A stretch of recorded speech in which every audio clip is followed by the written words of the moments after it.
Muling pinawi ng Department of National Defense o DND ang agam-agam na baka madamay ang Pilipinas sa gerang nangyayari sa Middle East.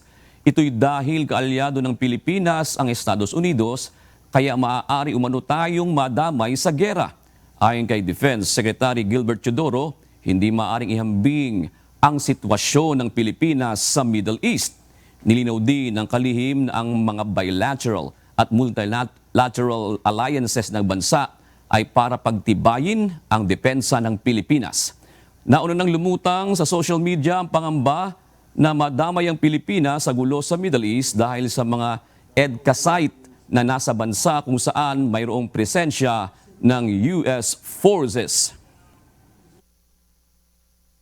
Sa kabila na maagam-agam, dapat nga lalong pagtibayin ang ating bilateral and multilateral alliances para mapagtibay ang defensive posture ng Pilipinas.